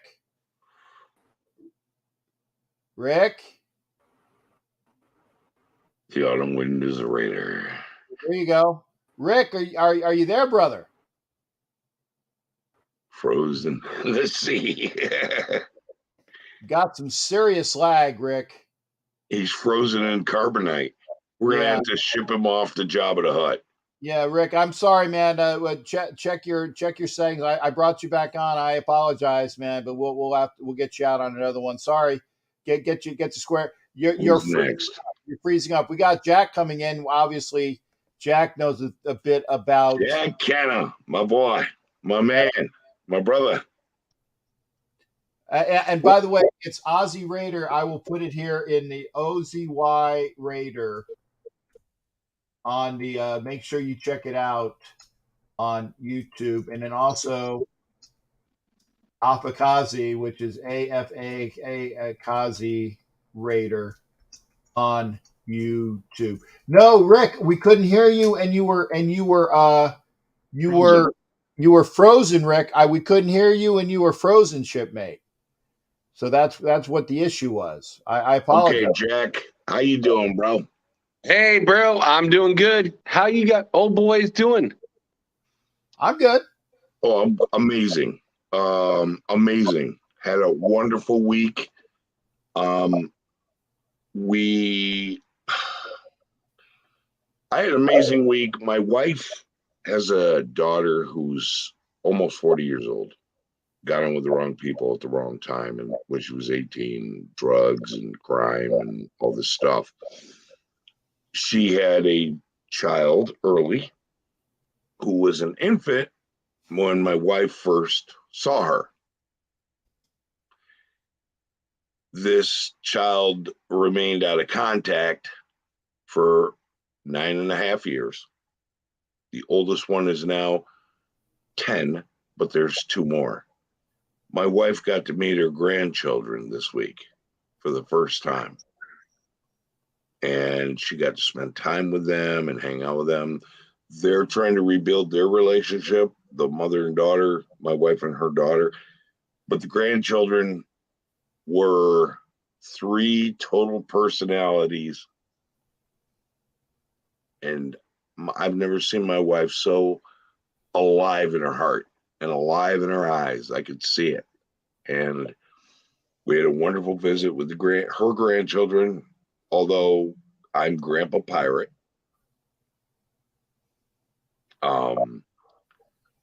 But she's got a 10-year-old who she only saw when she was an infant,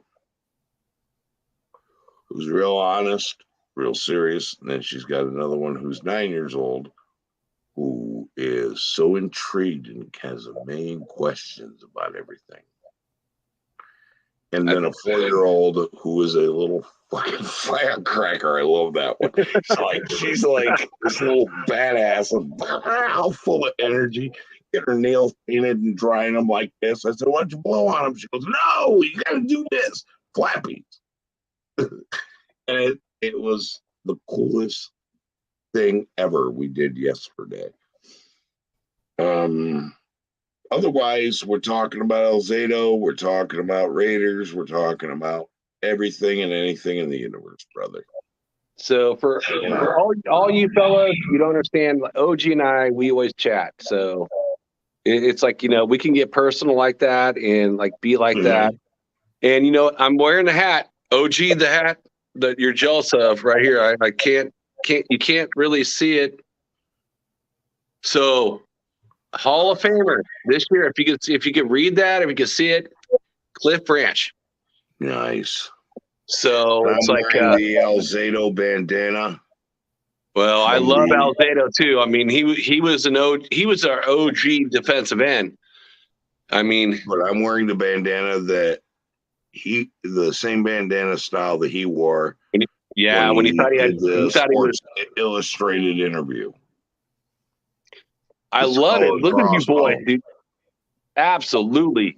It's like, I'm so proud. It's like finally, Cliff Branch was a game changer for the NFL. Every team wants that receiver that can do what Cliff did. Every team wants it. The Raiders want what Cliff could do. That's why they drafted Ruggs, to make that happen. Every team wants that. And, it's like it took this year to get him introduced to the Hall of Fame, which is a shame. It's like the same thing with a bunch of our Raiders. And I will say I'm proud of our 76 Raiders. 10 Hall of Famers on the 76 team. 10. We only need 2 more. Well, no, 1 more. Phil Villapiano. And then we need to also get from our 80s teams. Well, there's just 1 more on that 76 team. Come on. Safety. Jack Tatum. Yeah, you're right. We need Phil Piano and Jack Tatum, the Dirty Dozen in the Pro Football Hall of Fame. And then we need to get our 80s guys, Plunkett and Lester Hayes. Yeah. You get Hayes, Townsend. Well, Townsend should be. Townsend's the number 2, sack guy. Actually, he had more sacks than Howie Long. Number 1 sack guy for the Raiders. Sack guy for the Raiders. Yeah, for the Raiders. Yeah. I think he's at least. And I could even make the call for Rod Martin too. Yeah, Rod Martin, MVP of the Super Bowl. The only player with 3 interceptions in a Super Bowl. He's a linebacker. From the 70s, we need Villapiano, and yes, we need Tatum. Okay, 80s, we need Hayes, we need Plunkett, We need Rod Martin. Rod Martin. I said that. Yes, I agree. We need to do videos on these guys and advocate for them as content creators, and make other content creators advocate for them, and then raise hell with the Hall of Fame. Get the fans to call the hall and raise hell. Tish, whatever. You're also forgetting for the latter years, Steve Wisniewski is going to need. Oh, yeah. The Wiz. We got time for him. Okay. He's going to be alive for a while. We need to get the oldest guys in first. I understand that. I'm just saying we just shan't forget the guys that deserve it, period. Cap, I agree. It's like Wiz to me is the number 2, left guard in Raider history. Yeah. Number 2.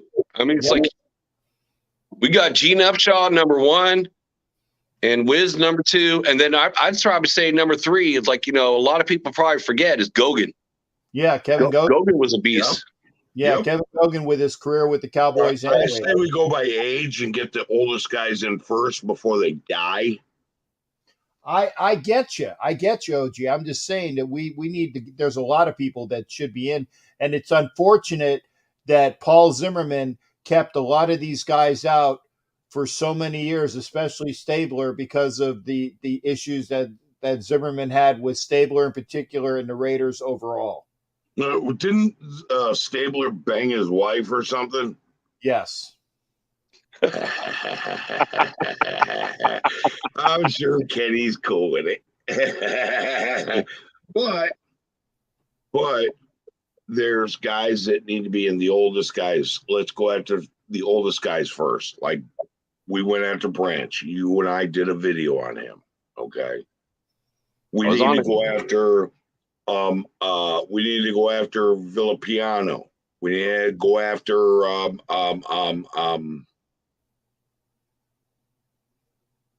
your boy Alzado.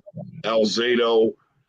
I don't know about if that'll ever happen soon, but it'd be a great fight. But if we go after the guys, Lester Hayes, Plunkett, like, let's get these guys in before they die, and screw the Hall of Fame. I agree. Well, I feel Lester is probably the next in line. It's like, he's done something. Again, the Hall of Fame is like players that do things that never have been done. I mean, you look at Cliff Branch's numbers versus, the both wide receivers from the Steelers and Pearson from the Cowboys. He supersedes all of them, and he has stepped it up in the playoffs. He's a game changer. He set the NFL what it is today, number 1 right now, and everybody wants that speed guy, which, our team has been wanting this last year. That's the reason why we signed Jason Jackson. It's like, okay, after Ruggs is gone, it's like we need a speed guy to like open it up. We need that to open up the stuff for the underneath for Renfro and Waller and, get the passing, game to the running backs out there. Like Al Davis and Mark, and that's why they took him, number 1 for Ruggs. Has been trying to find the same Cliff Branch. When I grown up as a fan from 75, man, I felt that, Cliff Branch was better than Biletnikoff. It's kind of like Willie Mays versus McCovey. So. Biletnikoff said that too. But let me tell you something. The term stretch the field, before Cliff Branch, you never heard that term. After Cliff Branch, you heard that term. It's just like, our defensive back and, the first bumper rump. Sorry for saying it wrong. First defensive back that can play that type of position in Old Man Willie. I mean, he was the first one to do it. It's like, he's a game changer. The Raiders got that type of, players on this team, and the NFL needs to. I'm finally glad they recognize it. The Raiders changed the NFL and the way the game is played because of the players they had. Yeah, but Cliff Branch stretched the field. You got guys like Mike Ditka who said he should have been in the Hall of Fame 30 years ago. You got guys, and it's true. So even at the end of his career in 1983, when we got the Super Bowl, who did he beat out to get that touchdown?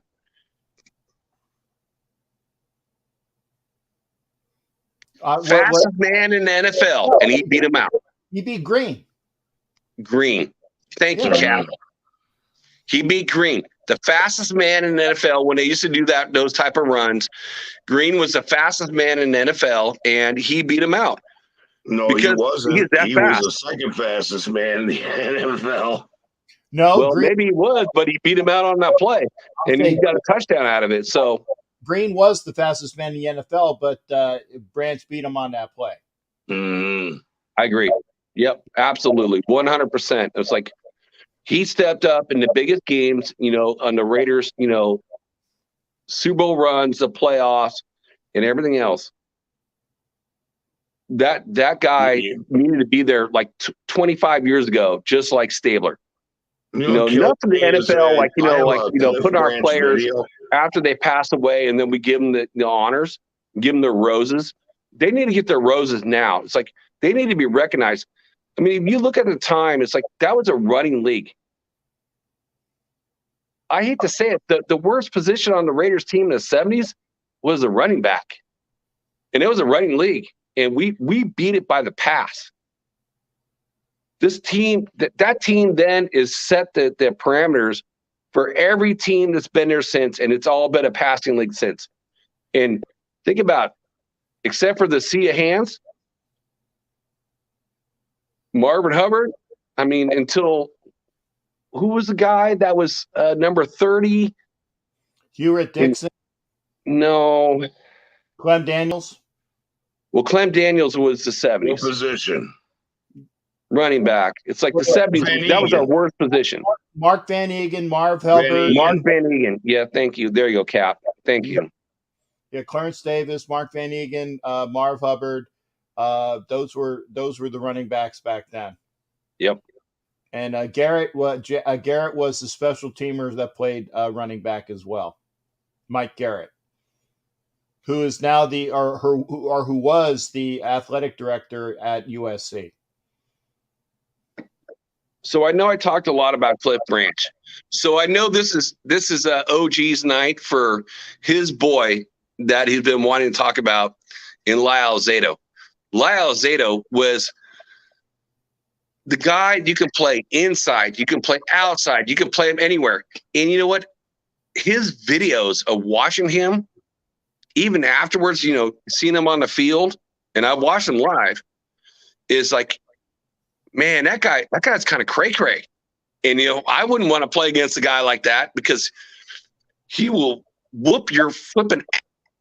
But here's a scoop. You meet him in a bar, and there's this guy who was probably one of the nicest people you ever met. Mm-hmm. Okay? Yeah, I wouldn't want to be across him on the field. Heck no. No, he would try to kill you.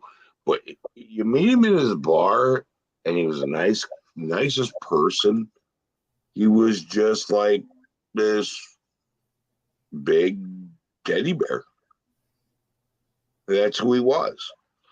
But on the field, he took out his earthly aggressions on everyone who had to face him.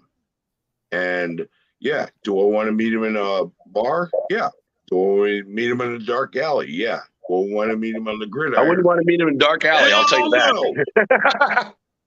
I would not want to meet him on the field. Hell no. That's why he said if myself and King Kong went into a dark alley, only one of us is coming out, and it ain't the monkey. Right. I mean, you think about it. He is like OG is like he is the OG at the defensive end. He can play defensive tackle. He can play defensive end. He is the first real defensive end we can play on any of the teams. Like, name me another defensive end that was like him. There's not one. He was the one who started it all. Because he created new rules in the NFL about pulling off players' helmets and hitting them with it. He was at war. You go up against Alzado, you're like, I don't want to face this guy.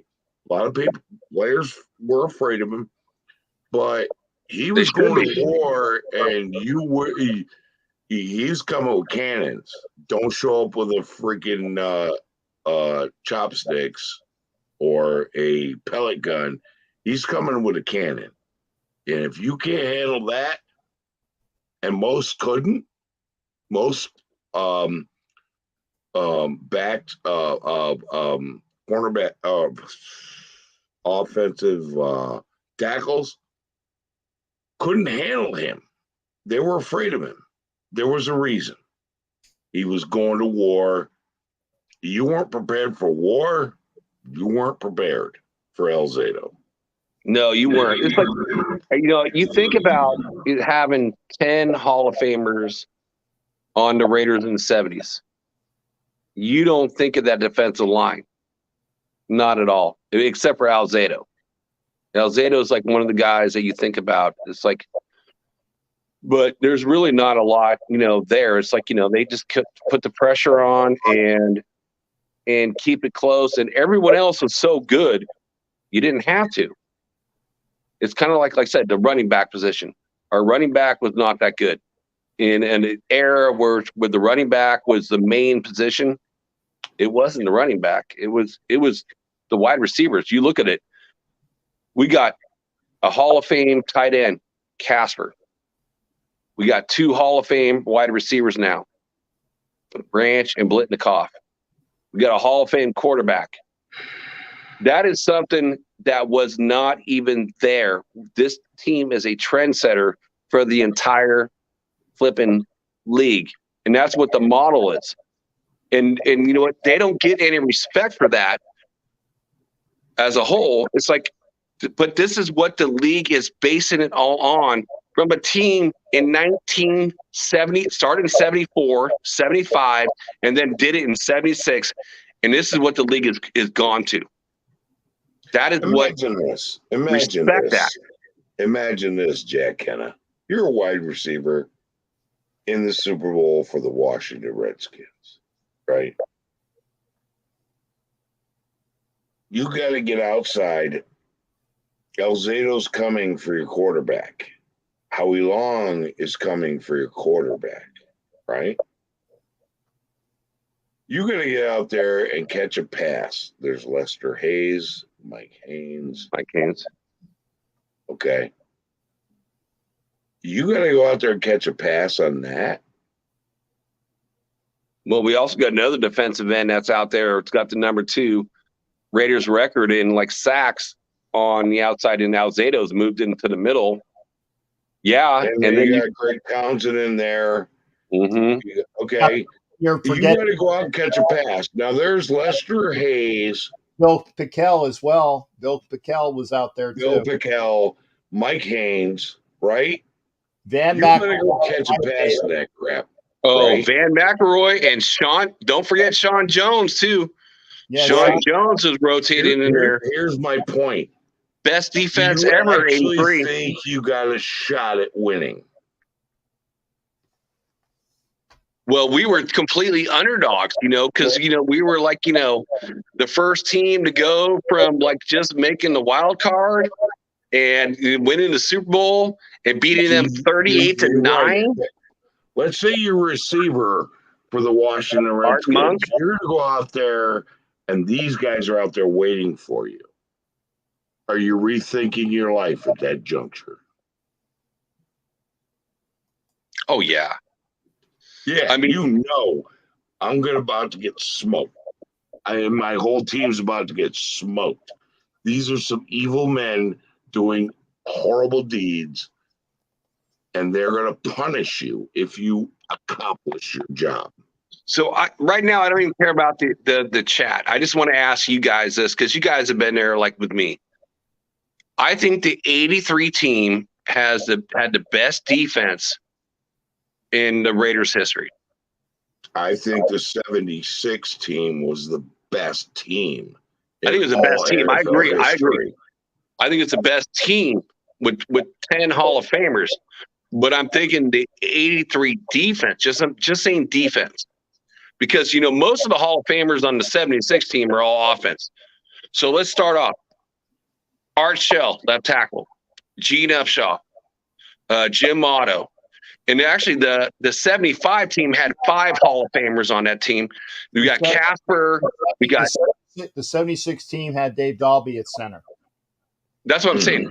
75 had Otto, but 76 changed Dalby. I think Otto was gone in 74. Dave Dalby took over, I believe, in 75. Was 75? Yeah. Yep. Well, I apologize, Raider Nation, because I'm getting old too.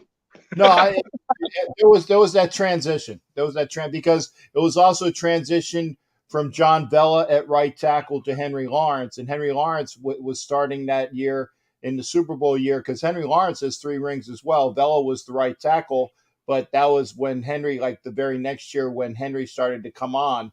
But Henry was a rookie during that year. He didn't start, but I was Vella's team as well. Yeah, Otto was retired in 75. Yep. Yeah, that was my first year I saw him. Like Gene Upshaw, Art Shell, Jim Otto, Niners Raiders preseason game at Candlestick. My whole family's Niner fans, so I'm the black sheep. My dad took me to a Raiders game because it was less expensive, blue collar family. And we had tickets in the end zone, and I'll never forget, my dad's like, I had $6. That's what I had. I earned $6 through my life, being 5 years old. And I wanted to buy a Raiders hat. He's like, Jack, if you want a Raiders hat, I'll give you $1 if you say go Niners. I'm like, no, I'm not going to say go Niners. I'm like, I'm a Raiders fan. And so finally he caved in and gave me $1. And they were all stretching out in the field because we had corner end zone seats and Candlestick. And Art Shell turned around and stuck up his finger, number 1. And it I was just like, I was already sold, but I was even sold more then. That was just unbelievable to me. Well, when Bob Boomer Brown was playing next to Upshaw, yeah, he taught Upshaw all his dirty secrets of how to wrap that thumb into jamming into people's guts. Brown was on the right side as well. Side. Boomer played on the right side. But he was teaching Gene Upshaw how to wrap his thumb properly. Right. But as from left side, and use it as a weapon. Otto, actually Ron Mix was the right guard because he was a Hall of Famer as well, and then it was Bob Boomer Brown. But Brown was teaching Upshaw how to wrap his thumb the right way to use it and get into those meaty parts. Yeah. You got and then Upshaw taught that to Shell too. Okay, I'm gonna bring on Raphael as well because if not, we're gonna we got our pendejo. Gotta run out of time. Yes. We got about 7 minutes before I got to do the outro. That's why I wanted to make sure I brought Raphael on. We got Raphael here as well, so good to see everybody. Go ahead, Raphael. How you doing, brother? Yeah, I'm just very good right now. But I just want to let you know because I was learning about the history of the Raiders, and it became very popular at the decade of the 70s. And well, the creator of the motto "Just Win, Baby," it was from Al Davis, which is very incredible. And people don't know about the legacy of Al Davis and of course the impact they could be like the Raiders like to take it for the 70s and the 80s, and of course Brian Alzado, which is probably the most incredible players of all time for the franchise.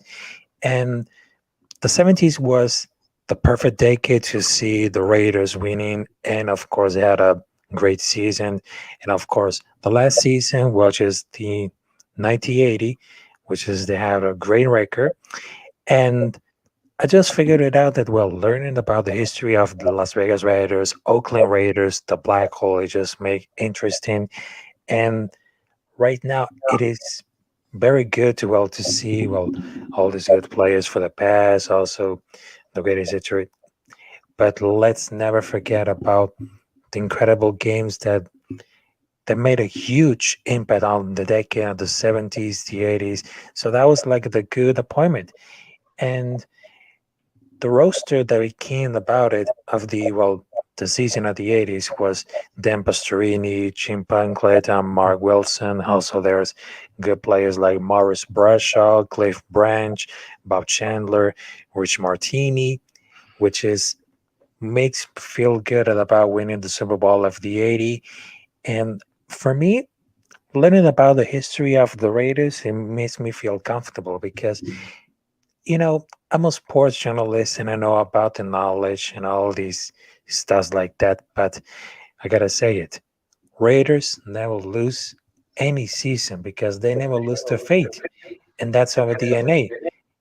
And of course, the motto says just win, baby, because thanks to Al Davis and of course, Jim Plunkett, Lyle Alzado, and of course, the one and only John Maiden, rest in peace, because he brought that energy, he brought everything about the organization of the Raiders. So we can never, we can never disagree the history of what's going on of the Raiders stuff. So And that's and why we love Raphael. The fact is that Raphael, who is a newer fan to the Raider Nation, because we have indoctrinated Raphael with all the things that we have done on all of the different shows, that we brought him into the fold, and he is learning about the history of the Raiders of old to get to the Raiders of new. And I appreciate the fact that he goes out of his way to learn, to study, and to put those thoughts out there. And there are people today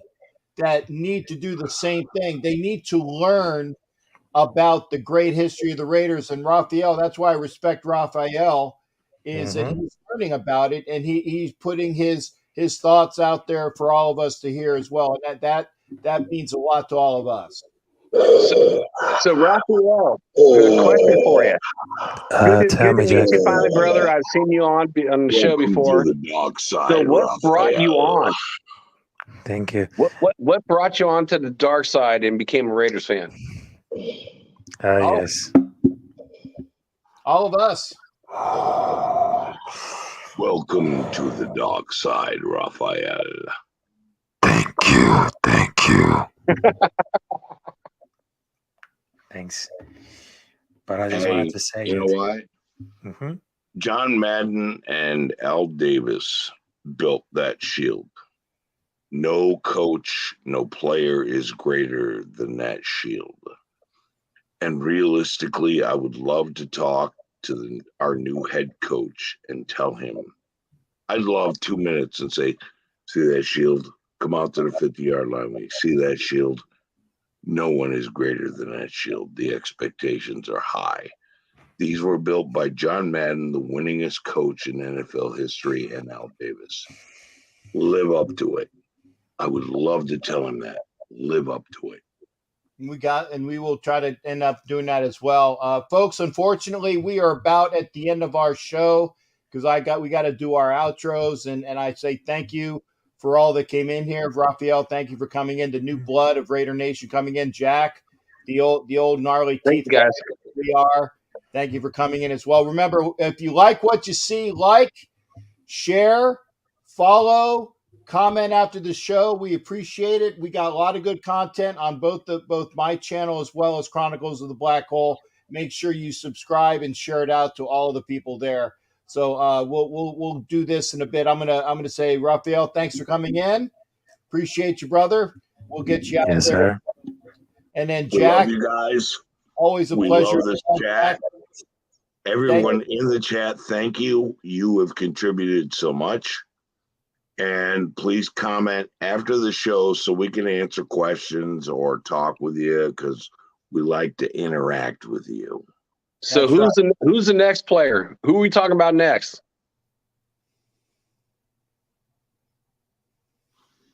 We'll figure that out. OG and I We'll we'll figure make it out, put up a thumbnail. Usually we choose it, but Captain Jack and I talk about it during the week and go, hey, who do we want to do? Let's talk about this Raider or this Raider or and there's so many to choose from. And I think Terrence should probably be brought in here. He's an old school guy. I'm waiting on him to come in there because I need to make him a moderator, but he hasn't been on the channel in a while. So I gotta get him over here so I can make him a moderator as well. I'm proud of myself because I did the whole damn Alzado show and didn't shed a tear once because that gets me emotional, and I didn't cry once. That's right. In the spirit of Lyle Alzado, let's go to war. You got it. Hey, thanks again there, Jack. I'm going to get you out as well because I got to get it. Appreciate you being here. Goodbye to Jack McKenna. Good to see him as well. Thank you, folks, for being here. Again, every other Tuesday, Chronicles of the Black Hole, we will be talking about a Raider Great. Just beware. Again, we'll do it in another 2 weeks. We'll figure it out.